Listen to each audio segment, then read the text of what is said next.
Bonjour à tous, au sommaire les prix du Toyota RAV4, le retour d'Hispano-Suiza, les noms de voitures les plus effrayants, enfin rencontre avec le sculpteur Fernando Costa qui a détourné à sa façon un DS3 Crossback.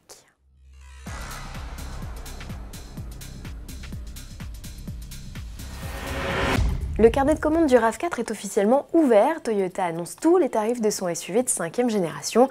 Et on ne parle plus de l'édition limitée de lancement suréquipée proposée à 46 300 € lors du Mondial de l'automobile de Paris. Là, il s'agit des déclinaisons classiques. 4 finitions composent la gamme avec 2 séries jantes 17 pouces, pack sécurité comprenant alerte de franchissement de ligne ou régulateur de vitesse adaptatif, clim bizone et écran central de 7 pouces. Sa taille passe à 8 pouces avec le niveau supérieur qui s'enrichit d'une caméra de recul, de barres de toit et d'une double sortie d'échappement. La céramique cuir, le GPS ou encore le système audio optimisé agrémentent le 3e niveau de finition. Quant à la version la plus chic et la plus chère, elle joue uniquement sur le style et non les équipements.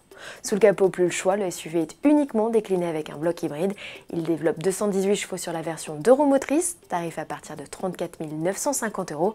Comptez 39 150 € au minimum pour la déclinaison 4x4 forte de 222 chevaux, première livraison en février 2019. Hispano-Suiza, le retour, cette marque fondée en 1904 par des entrepreneurs espagnols et un ingénieur suisse, est réputée pour ses équipements aéronautiques et ses voitures de luxe. Au début du XXe siècle, les berlines Hispano-Suiza sont produites en France et concurrencent avec panache les Rolls-Royce, Bugatti et autres Maybach. Des marques prestigieuses qui ont disparu pour finalement renaître dans les années 2000 par l'intermédiaire de grands groupes BMW, Volkswagen ou Mercedes. Hispano-Suiza n'a pas eu cette chance. Après 2 tentatives avortées en 2000 et 2010, la marque tente un retour par le biais de l'entreprise Peralada, propriété de la famille de l'un des fondateurs espagnols disparus.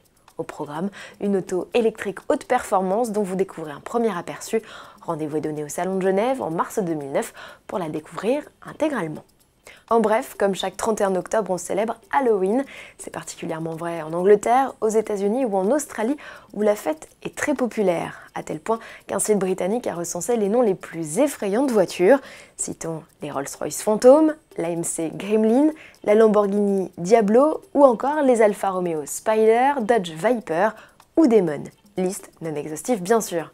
Selon la société HPI à l'origine de ce recensement, les constructeurs automobiles ont une longue histoire avec les noms de voitures sombres et effrayants, qu'ils soient nés de tentatives visant à faire vraiment peur ou simplement à se démarquer des autres.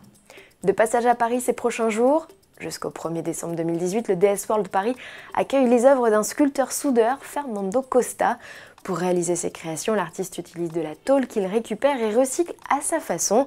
S'il s'agit souvent de vieux panneaux de signalisation, dans le cadre de sa collaboration avec DS, il est allé glaner dans les poubelles de l'usine PSA de Poissy des morceaux de carrosserie issus de prototypes de DS3 Crossback, le nouveau SUV citadin de la firme.